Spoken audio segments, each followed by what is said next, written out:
Oi, gente querida, ó, estamos juntas aqui.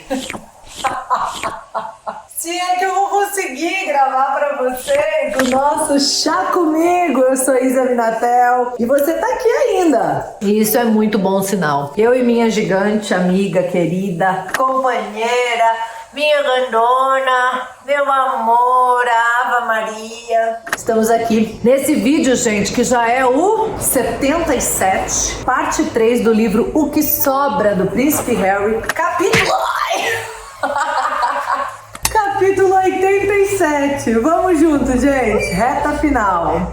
Foi um pouco mais fácil desta vez. Talvez porque estivéssemos a um oceano de distância do antigo caos e estresse. Quando o grande dia chegou, nós dois estávamos mais seguros, mais calmos, mais firmes. Que felicidade, dissemos um ao outro, não termos que nos preocupar com tempo, protocolos, jornalistas no portão da frente. Fomos de carro, com calma e sensatez até o hospital, onde nossos guarda-costas, mais uma vez, nos alimentaram. Dessa vez trouxeram hambúrgueres e batata fritas do In and Out e farritas de um restaurante mexicano, local, para Meg. Comemos mais um pouco e depois fizemos a dança da mamãezinha no quarto do hospital. Naquele quarto não havia nada além de alegria e amor. Mesmo assim, depois de muitas horas, Meg perguntou à médica: "Quando?" "Em breve, estamos quase." Dessa vez nem toquei no gás hilariante, porque não havia nenhum. Eu estava totalmente presente, junto com Meg, a cada empurrão. Quando a médica avisou que era uma questão de minutos,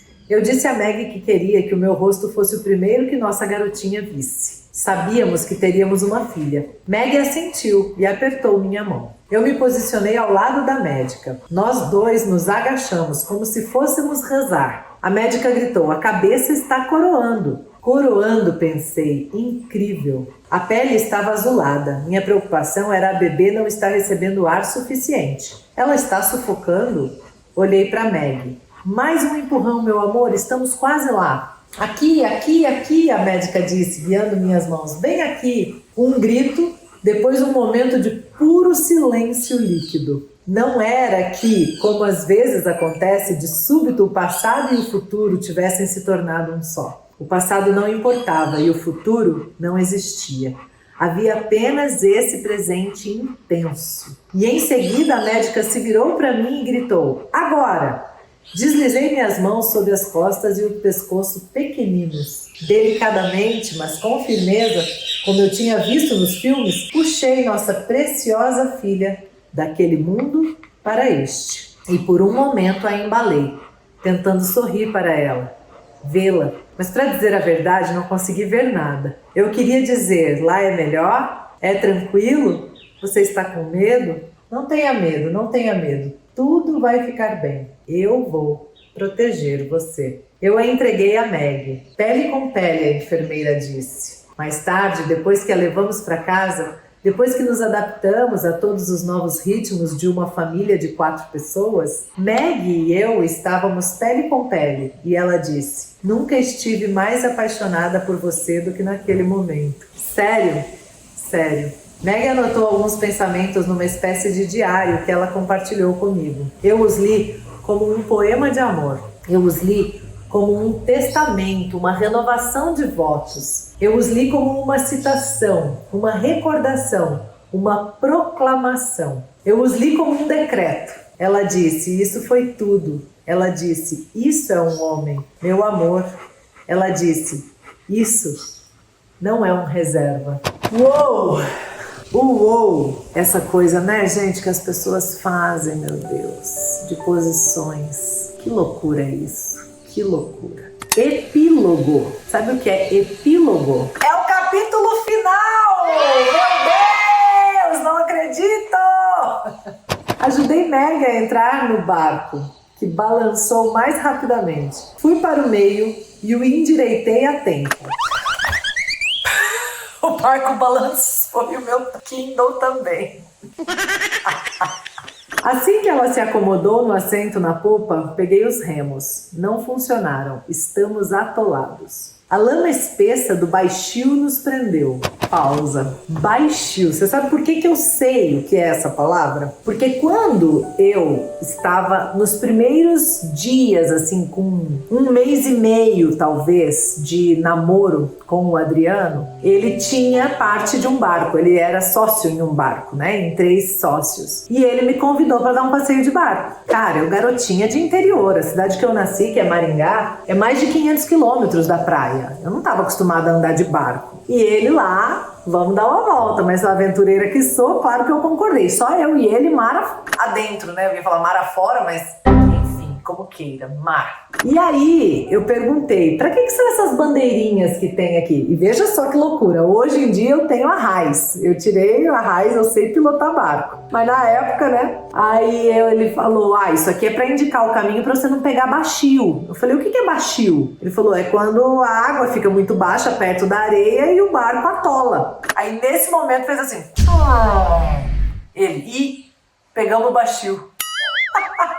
Ficamos atolados, gente. Ele teve que sair do barco, tentar tirar o barco daquilo lá. E ele, você nem pra me ajudar? O que você quer que eu faça? Não tinha a menor ideia nem do que era baixio, muito menos de como sair de um baixio, né? Aí ele cortou o pé nas ostras no fundo do mar. Olha, foi uma história. E ficou pra sempre. Ele não gosta que eu conte, sabe? Porque ele fica com vergonha, que ele fala que não foi bom, então...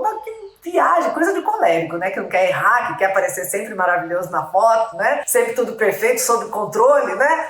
Eu morro de rir dessa história, eu adoro essa história. Aí quando eu vejo, olha aqui, eles, Príncipe Harry e Meghan, atolados no baixio. A lama espessa do baixio nos prendeu. Tio Charles desceu até a beira da água, nos deu um empurrãozinho. Acenamos para ele e para minhas 2 tias. Tchauzinho, até daqui a pouco. Deslizando pelo lago, olhei em volta para os campos ondulantes e as árvores ancestrais de Althorp. Os milhares de hectares verdejantes onde minha mãe crescera e onde, embora as coisas não fossem perfeitas, ela conhecera um pouco de paz. Minutos depois chegamos à ilha e com cautela saltamos do barco na praia. Peguei Meg pela mão, sim, é com ela, e a conduzi trilha acima, contornando uma cerca viva através do labirinto. Lá estava ela, imensa, a pedra oval, branca e cinzenta. Nenhuma visita a esse lugar era fácil, mas dessa vez, o 25º aniversário da morte da minha mãe. E a primeira vez de Meg. Finalmente eu estava trazendo a garota dos meus sonhos para conhecer minha mãe. Hesitamos, abraçados, e eu fui primeiro. Depositei flores no túmulo. Meg me deu um momento sozinho, e na minha cabeça, conversei com minha mãe. Disse que sentia sua falta, pedi orientações e lucidez. Sentindo que Meg talvez também quisesse um momento a sós com ela, contornei a cerca viva. Contemplei o lago. Quando voltei, Meg estava ajoelhada, de olhos fechados, a palma das mãos contra a pedra. No caminho de volta até o barco, perguntei o que ela havia pedido em suas orações. Lucidez, ela disse, e orientação. As mesmas coisas, né? Os dias seguintes foram dedicados a uma viagem de trabalho relâmpago. Manchester, Düsseldorf. E depois de volta a Londres para a cerimônia dos prêmios Wellchild. Mas nesse dia 8 de setembro de 2022, recebi uma ligação na hora do almoço, número desconhecido. Alô? Era o papai. O estado de saúde da vovó tinha piorado. Ela estava em balmoral, é claro. Aqueles belos e melancólicos dias de fim de verão. Ele desligou, tinha muitas outras ligações para fazer. E eu imediatamente mandei uma mensagem de texto para o Willy, perguntando como e quando ele e Kate iriam para lá de avião. Nenhuma resposta. Meg e eu analisamos as opções de voo. A imprensa começou a telefonar. Não podíamos mais adiar a decisão. Avisamos a nossa equipe para confirmar. Não compareceríamos aos prêmios Wellchild e, em vez disso, rumaríamos às pressas para a Escócia. Então veio outro telefonema do papai. Ele disse que eu era bem-vindo em Balmoral, mas não queria a presença dela. Começou a apresentar suas razões, que eram disparatadas e desrespeitosas, e eu não aceitei. Nunca fale de minha esposa dessa maneira. Ele gaguejou, em tom de desculpas, alegando que simplesmente não queria muita gente por perto. Nenhuma outra esposa iria, Kate não iria, portanto Meg também não deveria ir. Então isso é tudo que o senhor precisava dizer. A essa altura já era meio da tarde. Não havia mais voos comerciais partindo para Aberdeen nesse dia, e eu ainda não tinha uma resposta de Willie. Minha única opção, portanto, era um voo fretado desde Luton. 2 horas mais tarde, eu estava a bordo. Passei boa parte do voo fitando as nuvens, relembrando a última vez que falara com vovó. 4 dias antes, uma longa conversa ao telefone. Comentamos diversos assuntos. Sua saúde, é claro. A turbulência na Downing Street, número 10. Os jogos das Highlands em Braemar. Ela lamentava não estar bem o suficiente para comparecer. Também falamos sobre a seca de proporções bíblicas que assolava a Inglaterra. O gramado de Frogmore, onde Meg e eu nos hospedamos, estava em péssimas condições. Parece o topo da minha cabeça, vovó. Calvo e com os trechos marrons aqui e ali. Ela riu. Eu disse a ela para se cuidar, que estava ansioso para revê-la em breve. Quando o avião começou a descer, a tela do meu celular se acendeu. Uma mensagem de texto de Meg. Me ligue assim que receber isso. Verifiquei o site da BBC. Vovó se foi. Papai era o rei. Vesti minha gravata preta, desci do avião em meio a uma névoa espessa. Acelerei para Balmoral em um carro emprestado. Quando passei pelos portões da frente, estava mais úmido e escuro como breu, o que tornava os flashes brancos das dezenas de câmeras muito mais ofuscantes. Encolhido de frio, corri para o vestíbulo. Tia Anne estava lá para me receber. Eu a abracei. Onde estão papai e o Willie? E Camila? Foram para Birkhall, ela disse. Ela perguntou se eu queria ver a vovó. Sim, eu quero. Ela me levou escada acima até o quarto da vovó. Eu me preparei. Entrei. O quarto estava na penumbra, um lugar desconhecido. A minha vida inteira tinha estado dentro dele apenas uma vez. Avancei a passos hesitantes. E lá estava ela. Parei, petrificado, olhando-a fixamente.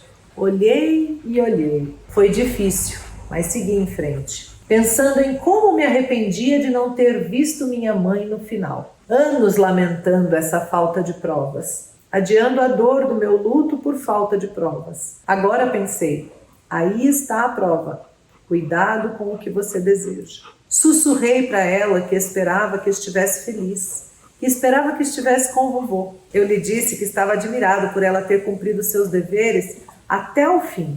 O jubileu, as boas-vindas a uma nova primeira-ministra. No aniversário de 90 anos da vovó, meu pai havia feito uma homenagem comovente, citando Shakespeare sobre Elizabeth I. Nenhum dia se passa sem um ato para coroá-lo, a mais pura verdade. Saí do quarto, voltei pelo corredor, atravessei o tapete xadrez, passei pela estátua da Rainha Vitória, Sua Majestade. Liguei para Meg e disse a ela que tinha conseguido, que estava bem. Depois entrei na sala de estar e jantei com a maioria dos meus familiares, embora ainda sem a presença do papai, o Willie ou Camila. Terminada a refeição, me preparei para as gaitas de folhos, mas, por respeito à vovó, não houve nada, um silêncio sinistro. Foi ficando tarde e todos se recolheram a seus quartos, menos eu. Fui zanzar, subindo e descendo as escadas, os corredores, e terminei no quarto que eu dividia com meu irmão quando éramos crianças. As pias antiquadas, a banheira, tudo igual a 25 anos atrás. Passei a maior parte da noite viajando em meus pensamentos, enquanto pelo telefone tentava fazer arranjos de viagem. A viagem de volta mais rápida teria sido uma carona com papai ou o Willie. Tirando isso, a opção era a British Airways, partindo de Balmoral ao raiar do dia. Comprei um assento e fui um dos primeiros a embarcar. Logo depois de me acomodar na primeira fila, senti uma presença à minha direita. Minhas mais profundas condolências, disse um passageiro antes de prosseguir pelo corredor. Obrigado. Momentos depois, outra presença. Condolências, Harry. Obrigado. Muito obrigado. A maioria dos passageiros parou para me oferecer uma palavra amável e senti uma profunda afinidade com todos eles. Nosso país, pensei. Nossa rainha. Meg me recebeu na porta da frente de Frogmore com um longo abraço do qual eu precisava desesperadamente. Nós nos sentamos com um copo de água e um calendário. Agora nossa viagem rápida seria uma odisseia. Mais 10 dias, pelo menos. Dias difíceis ainda por cima. E mais, teríamos que ficar longe das crianças por mais tempo do que planejáramos, como nunca tínhamos ficado. Quando o funeral finalmente foi realizado, Willie e eu, mal trocando uma palavra, tomamos nossos lugares e partimos em nossa jornada familiar, atrás de outro caixão envolto no estandarte real, empoleirado em outra carreta de canhão puxada por cavalos. A mesma rota, os mesmos pontos turísticos, mas dessa vez, ao contrário dos cortejos fúnebres anteriores, estávamos ombro a ombro. Além disso, havia música. Quando chegamos à capela de St. George, em meio ao rugido de dezenas de gaitas de folhas, pensei em todas as grandiosas ocasiões que vivenciara sob aquele teto. A despedida do vovô, a cerimônia do meu casamento, até mesmo os eventos corriqueiros, simples domingos de Páscoa me pareceram especialmente comoventes. Toda a família viva e unida. De repente, eu estava enxugando os olhos. Por que agora? Eu me perguntei. Por quê? Na tarde seguinte, Meg e eu partimos para os Estados Unidos. Durante dias e dias não conseguíamos parar de abraçar as crianças. Não conseguíamos perdê-las de vista, embora eu também não conseguisse parar de imaginá-las com vovó. A última visita. Arte fazendo reverências profundas e cavalheirescas, sua irmãzinha Lilibet, abraçando as canelas da monarca. São as crianças mais doces, a vovó disse, parecendo um tanto espantada. Ela esperava que fossem um pouco mais americanas, eu acho. O que na mente dela significava mais indisciplinadas? Agora, embora eu estivesse super feliz por estar em casa de novo, retomando outra vez a rotina de cuidar das crianças, lendo novamente Girafas Não Sabem Dançar, eu não conseguia parar de lembrar. Dia e noite, imagens passavam em flashes pela minha mente. De pé diante dela durante o meu desfile de formatura militar, os ombros jogados para trás, entrevendo de relance seu meio sorriso, plantado ao lado dela na sacada, dizendo alguma coisa que a pegava desprevenida e que, apesar da solenidade da ocasião, a fazia rir alto, inclinando-me em seu ouvido tantas vezes, cheirando seu perfume enquanto sussurrava uma piada, beijando suas bochechas em um evento público recente, pousando a mão de leve sobre seu ombro e sentindo o quanto ela estava cada vez mais frágil, fazendo um vídeo bobo para a primeira edição dos Jogos Invictos, descobrindo que ela era uma comediante nata. As pessoas ao redor do mundo caíram na gargalhada e disseram que nunca suspeitaram que ela tinha um senso de humor tão travesso, mas ela tinha, ela sempre teve. Esse era um dos nossos pequenos segredos. Na verdade, em todas as nossas fotos juntos, sempre que trocamos um olhar, sempre que fazemos um contato visual de verdade, fica claro, tínhamos segredos. Um relacionamento especial era o que diziam sobre nós. E agora eu não conseguia parar de pensar que isso não existia mais. As visitas que nunca mais aconteceriam. Ah, tudo bem, eu disse a mim mesma. É assim que as coisas são, não é? Assim é a vida. Contudo, como acontece com tantas despedidas, eu só queria que houvesse um último adeus. Eita! Olha o estado. Tá vendo? Tô chorando mesmo. Comecei a pensar nas minhas avós, nos meus avós. Eu ainda tenho as avós vivas, mas eu tô tão longe delas, eu vejo pouco. E os meus avós já se foram, e eu já morei com eles. É forte. O Adriano, meu marido, fala que uma das coisas que mais chamou a atenção dele, pra ele gostar de mim, era como eu cuidava dos meus avós, visitava, enfim. Eu sou muito ligada a eles. Acho que foi isso que provocou isso tudo. Logo depois da nossa volta, um beija-flor entrou em casa. Passei maus bocados tentando fazê-lo sair e me ocorreu o pensamento de que talvez devêssemos começar a fechar as portas, apesar das sublimes brisas do oceano. Aí um amigo me disse, pode ser um sinal, sabia? Algumas culturas veem os beija-flores como espíritos, ele explicou, visitantes, por assim dizer. Para os astecas eram guerreiros reencarnados. Os exploradores espanhóis os chamavam de pássaros da ressurreição. Não me diga. Li um pouco a respeito e aprendi que os beija-flores não são apenas visitantes, são viajantes. As aves mais leves do planeta e também as mais rápidas percorrem grandes distâncias, de casas de inverno no México a áreas de nidificação no Alasca. Sempre que você vê um beija-flor, na verdade, o que você está vendo é um Ulisses, minúsculo e cintilante. Então, naturalmente, quando outro beija-flor chegou, adejou pela nossa cozinha e esvoaçou pelo espaço aéreo sagrado que chamamos de Lililândia, onde pusemos o cercadinho do bebê com todos os seus brinquedos e bichos de pelúcia, tive um pensamento esperançoso, ávido, tolo.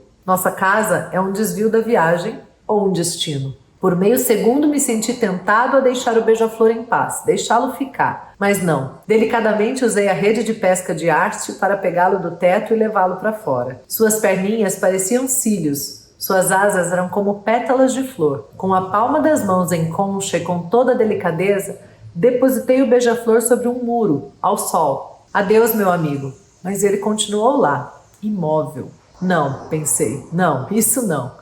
Vamos lá, vá embora, você é livre, voe para longe. E então, contrariando todas as probabilidades e todas as expectativas, a criaturinha maravilhosa e mágica se remexeu e fez exatamente isso. Eu tenho uma relação especial com beija-flores e nesta casa aparecem muitos beija-flores.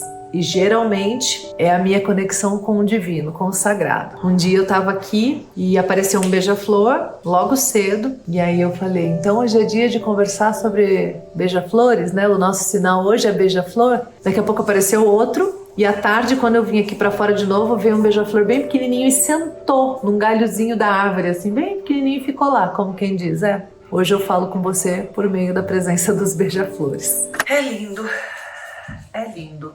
E aí, gente, acabou assim. Já chegamos, nos agradecimentos. Por essa eu não esperava. Eu jurava que ia ter mais um vídeo. Acho que é por isso também que eu tô chorando. Isso foi incrível. E eu amei essa jornada linda de O Que Sobra, do Príncipe Harry, que nós fizemos juntos. Gratidão sem limites. Vocês sempre me falam do bem que eu faço para vocês de alguma maneira, compartilhando esses vídeos, fazendo as leituras, compartilhando conteúdos, mas talvez vocês não imaginam o bem que vocês me fazem, o retorno de vocês, o carinho, a energia, as bênçãos, quanta gente faz orações por nós e eu sou eternamente grata. Gratidão sem limites. Um beijo no seu coração e até o próximo livro. Tchau.